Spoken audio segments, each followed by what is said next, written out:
It's that time for my response to a tweet. My response to a tweet. And today's Mr. Tat says, with all the lies of Hillary, should Joe Biden have gotten out of the race? If not Joe, then who should? With all the lies of Hillary, should Joe Biden have gotten out of the race? And if not Joe, then who should? Wow, that's a good one. Well, here's my response to this tweet. What is happening is, I like to call it the game of underestimate, overestimate. Overestimate, underestimate. And so what happens with this game, right, is there's people that overestimate things, right? And I'm going to give you 3 sections where we've overestimated things when it comes to this election. First, we'll take the Republicans.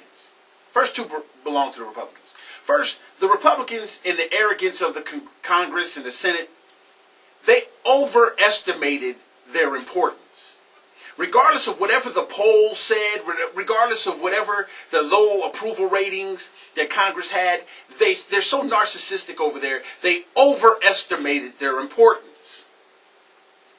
And so, through that overestimating, the other side of it is that they ended up underestimating the American people. See, they become so disconnected from the American people, they weren't prepared for what we did and what we displayed when it came to our anger towards them. Yes, and we are angry. We are angry Americans. So they overestimated their importance. That's what I call it bubble trouble. See, it's that Washington bubble trouble. They think that they just got their fingers on the pulse of America and they stopped listening to us, but they underestimated our anger. And they also underestimated what we're angry for. And so the second thing that they overestimate is their picks. The people that they want to win this presidency. We call them the establishment picks. See, because that establishment, both Democrat and Republican, they have a problem. They think they're too important. And so then they pick the people that they want to be in, that they feel will help them keep their importance. So they overestimated that too. The people that they overestimated is people like Scott Walker and Jeb Bush and, them establishment characters. And then, so now what they're seeing that they underestimated, again, the American people. And what we're angry about. We're not angry because of political correctness, even though we've demonstrated we are. We weren't angry about getting along and negotiating with the other side. That wasn't what we were angry about. What we were angry about is that our Constitution is being circumvented and all of the constitutional protections of the majority of us Americans are being circumvented. They're being thrown out the path, out the pasture. We are just not being listened to or protected. And that's why we're angry. Conservative principles is why we're angry. Our Constitution, our Bill of Rights, our rule of law, and our conservative principles, which is the moral majority of America, is not being listened to. That's why we're angry. But now you got the third one, the Democrats. Part 3 is for the Democrats. The Democrats, the difference between them and the Republicans, they did their overestimations on purpose. They purposely overestimated or built the estimation of a Hillary Clinton and a Bernie Sanders up. They're doing this on purpose. And here's why they're doing it on purpose. For their sleeper cell.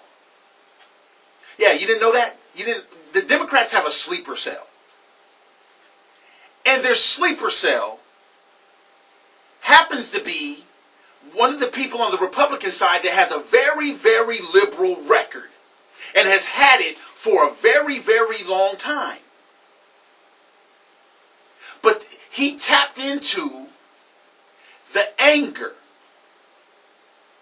He's running as a Republican, but his whole record is liberal. And so and if you haven't figured it out yet, his name is Donald Trump. Yes, all you Trump trolls out there, I understand where you're coming from, but check this out. He has a liberal record. There's no way that you can come and smooth that over. He has not been conservative long enough for you to really believe that he's had this epiphany.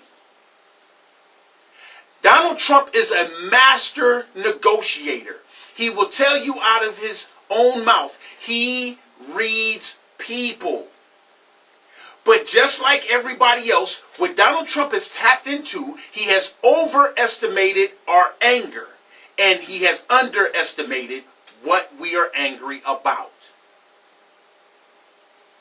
The Democrats created Donald Trump. That is their sleeper cell. They know damn well we are not going to elect lying Hillary. One step away from being indicted, she is not going to be elected. They know damn well we're not going to elect Bernie Sanders either. He's a devout socialist. I don't care if he democratic socialism, he tries to smooth it over. I don't care what they have done and hoodwinked our young people in schools and institutions.